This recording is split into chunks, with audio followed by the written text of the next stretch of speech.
So hello everyone, today is 4th of August. આજે Sunday છે. સો ઓમના પપ્પા ઘરે છે તો ઓમ અને એના ડેડ ઉપર ચીલ કરે છે, વિચ મીન્સ મને થોડો ટાઈમ મળી ગયો કે હું આજે વિડીયો બનાવી શકું. So it's been quite late અને આજે હું કિચન સેટઅપમાં એટલે દેખાઉં છું કેમ કે આજની અમારી ડિમાન્ડ હતી કે અમને દાલ મખની ખાવી છે. તો આમ તો યુટ્યુબ પર ઘણી બધી ડિફરન્ટ ટાઈપ્સની રેસિપીઝ હોય છે. People put so many things right, પણ અમે લોકો 2 જણ હોય છે અગેન, અને મારા પાસે ટાઈમ એટલો બધો નથી હોતો કેમ કે I have to go back. મારે પાછું ઓમ પાસે બી જવાનું હોય, તો હું બહુ ક્વિક અને ઇઝી રેસિપીઝ ફોલો કરું જે ફટાફટ થઈ જાય. સો આજે હું તમારા સાથે એ જ રેસિપી શેર કરવાની છું. તો લેટ્સ ગેટ સ્ટાર્ટેડ. તો દાલ મખની બનાવવા માટે મેં લીધું છે 2 બિગ ટમેટોસ, 2 મોટા કાંદા, 4 ગ્રીન ચીલી, ઓછી લીધી છે મેં બિકોઝ રેડ ચીલી આવશે, જિંજર ગાર્લિક પેસ્ટ, કાળી અડદની દાળ એને મેં સવારથી ભીગાવી દીધી છે, ફ્રેશ મલાઈ, કિચન કિંગ મસાલા અમારો ફેવરેટ મસાલો છે બિકોઝ આનાથી શાકની ટેસ્ટ એકદમ એન્હાન્સ થઈ જાય છે, અને બધા સૂકા મસાલા. મેં ગરમ મસાલા નથી લીધા આખા કેમ કે હું ગરમ મસાલા પાવડર નાખીશ અને એના ઉપરની ટોલરન્સ સ્પાઇસની મારી એટલી છે નહીં, તો હું આખા ગરમ મસાલા અવોઇડ કરીશ. અને મેં નાન સાથે ખાવા માટે બ્લિંકિટથી ઓર્ડર કર્યું છે ચીઝફુલ નાન મારા માટે, અને garlic and coriander naan because Vinay ઓમ્સ ડેડ એમને વધારે ગમે છે garlic naan. So this will be the company. અને મેં જીરા રાઈસ ઓલરેડી બનાવીને રાખ્યા છે. So these are the ingredients. હવે હું ટમેટો, અનિયન અને ચીલીને મિક્સરમાં ગ્રાઇન્ડ કરી લઉં છું અને દાળને બોઇલ કરી લઉં છું. તો મારી દાળ બોઇલ થઈને રેડી છે, તમે જોઈ શકો છો. મેં ટમેટોની પેસ્ટ બનાવી લીધી છે, અનિયન અને મિરચીની બી પેસ્ટ બનાવી લીધી છે. તો હવે આપણે કુકિંગ સ્ટાર્ટ કરીશું. અને હા, મેં આને 7 સીટી લગાવી હતી પણ મારી દાળ બોઇલ નથી થતી, ખબર નહીં મેં સવારથી કરી હતી. તો પણ તમને આઈડિયા હોય તો મને કોમેન્ટ સેક્શનમાં ઇન્ફોર્મ કરજો. તો પછી મેં શું કર્યું છે કે મેં 1 ચપટી સોડા નાખીને એને પાછી 4 સીટી કરી છે. હવે એ બોઇલ થઈ ગઈ છે, પણ આ સોડાવાળું પાણી છે એટલે હું આ પાણી યુઝ નહીં કરીશ. હું બિના આ પાણી યુઝ કરી નોર્મલ પાણીથી દાળ બનાવીશ. તો ચલો આપણે કુકિંગ પ્રોસેસ સ્ટાર્ટ કરીએ. હું થોડો ફાસ્ટ ફોરવર્ડ કરીને આ વિડીયો ચલાવીશ કેમ કે ઘણું સ્લો પ્રોસેસ ચાલશે. એવરીથિંગ પ્રોપરલી આપણે એને શેકવાનું છે અને પછી બનાવવાની છે એટલા માટે. તો આપણે સૌથી પહેલાં એડ કરીશું ઓઇલ.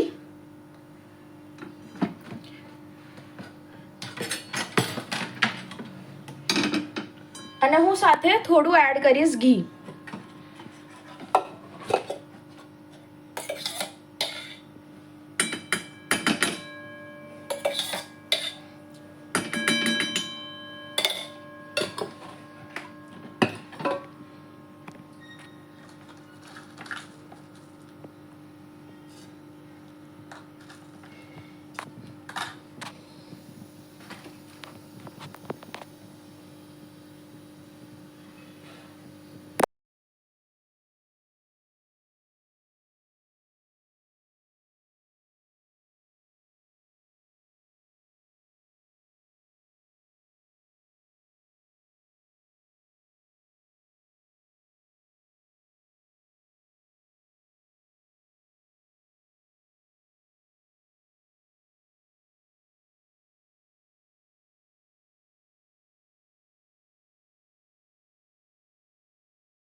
હવે આ જે મેં અનિયન અને જિંજર ગાર્લિક પેસ્ટને ફ્રાય કરવા રાખ્યું હતું હિંગ નાખીને, તો તમે જોઈ શકો છો કે એમાંથી ઓઇલ હવે છૂટવા લાગ્યું છે અને બ્રાઉનિશ થઈ ગયું છે અનિયન્સને. તો હવે આપણે એડ કરીશું ટમેટો પેસ્ટ.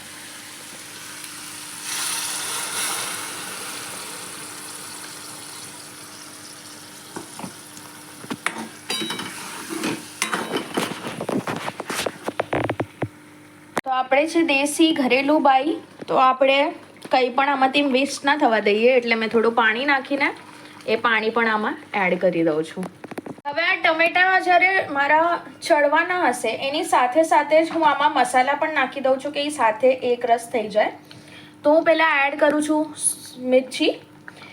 મસાલા બધા તમે તમારા હિસાબથી એડ કરજો. બધાનો પોતપોતાનો અલગ ટેસ્ટ હોય છે. હલ્દી,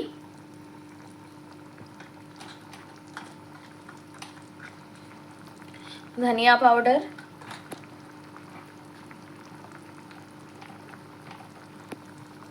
ગરમ મસાલો,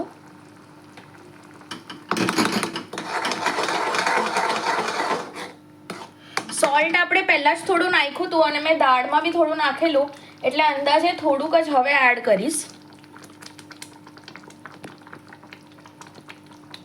અને હા, મારી મમ્મીએ એવું શીખવાડ્યું હતું કે આવા વાસણોમાં નમક રાખીએ ને તો ઘરમાં બરકત આવે, તો તમે પણ કરી જોજો.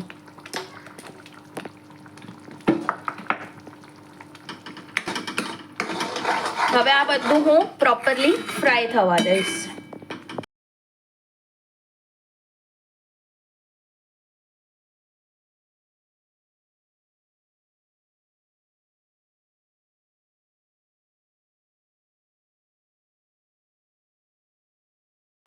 હવે હું આમાં થોડી ઘરની તાજી મલાઈ એડ કરીશ.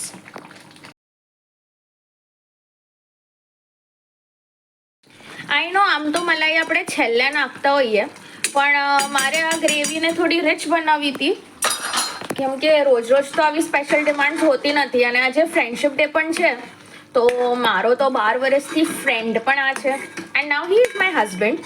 તો એટલે મેં સોચ્યું કે આજે એનો દિવસ થોડો સ્પેશિયલ બનાવીએ and that is one more reason કે મેં એના માટે ગાર્લિક નાન ઓર્ડર કરી છે, જે કે એની ફેવરેટ છે. તો હવે હું આ ગ્રેવીને પ્રોપરલી કુક થવા દઈશ.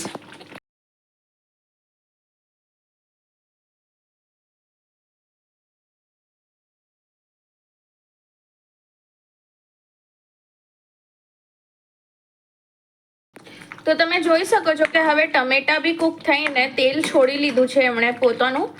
તો આપણી ગ્રેવી પ્રોપરલી રેડી છે. આઈ નો કેમેરામાં એટલી રેડ નહીં દેખાતી હોય, પણ trust me it is looking very યમી. તો હવે આમાં ટાઈમ આવ્યો છે દાળ એડ કરવાનો.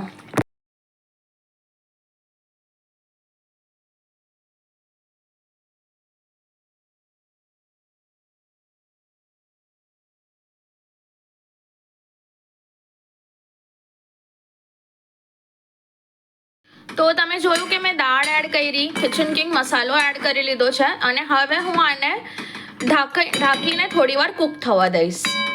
Safe may be 3 to 5 minutes. તો 5 મિનિટ્સ થઈ ગયા છે. મેં પ્લેટ હટાવી લીધી છે એન્ડ તમે જોઈ શકો છો કે ઓઇલ તો ઉપર આવી જ ગયું છે, પણ કેટલી સારી રીતે આપણું શાક પણ રેડી થઈ ગયું છે.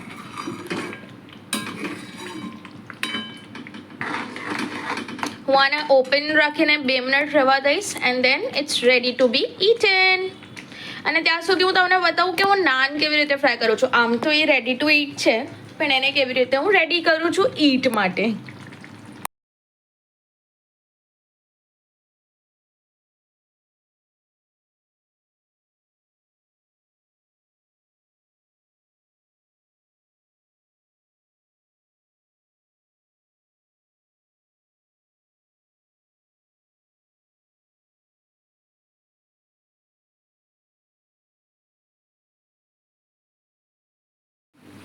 તો આવી રીતે મારી ક્રિસ્પી નાન રેડી છે. હવે હું આવી રીતે જ બાકીની પણ રેડી કરી લઉં છું and I will see you again. તો ફ્રેન્ડ્સ, આપણું શાક પ્રોપરલી રેડી છે. હવે એમાં ફિનિશિંગ ટચ જે કે કોઈ પણ રોયલ રેસીપી માટે જોઈએ ઇઝ ધ ક્રીમ.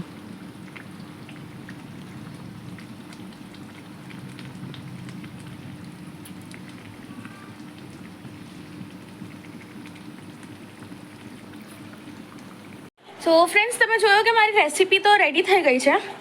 હવે હું એને લઈ જાઉં છું ઉપર, બિકોઝ ઓમ ઉપર છે તો અમે લોકો ઉપર જ જમી લઈશું. અને હું તમને બતાવીશ કે મારા ફ્રેન્ડને, ઓમના પપ્પાની રેસીપી કેવી લાગી.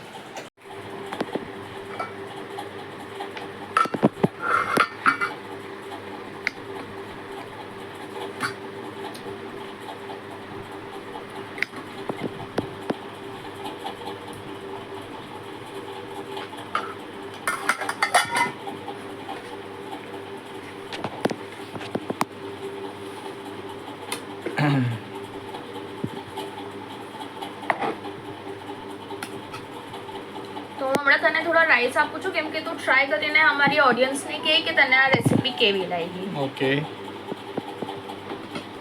ગાર્લિક નાન અને દાલ મખની ખાઈએ.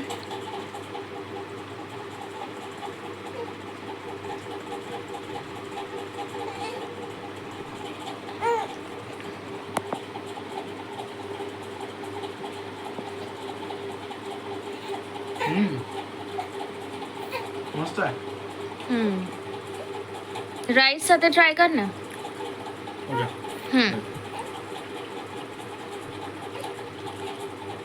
નાન જોડે તો ટેસ્ટ સારો છે. રાઈસ સાથે બી Rice ટ્રાય. સાથે. અને અમારા ઓમની મસ્તી જુઓ, અને મૂકીને કંઈ બી કામ કરવું ઇમ્પોસિબલ છે. નથી બેટા, એક્ટિવ છે, એક્સ્ટ્રા એક્ટિવ છે ઈ. હા. મ્યાઉ. તને ખાવું છે? તને ખાવું છે મમ્મા? થોડા મંચ પછી તને બી ખવડાવશે મમ્મા.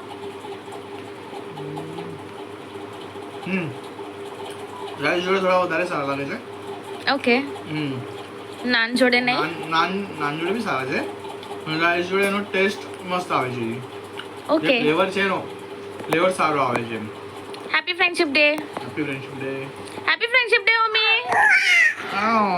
ઓમી હેપી ફ્રેન્ડશિપ ડે. મમ્માને કે હેપી ફ્રેન્ડશિપ ડે મમ્મા. મને ન જો મમ્માને જો. Is too busy. તો ફ્રેન્ડ્સ, તમે જોઈ મારી આજની રેસીપી અને વિનયનું રિએક્શન બી જોયું.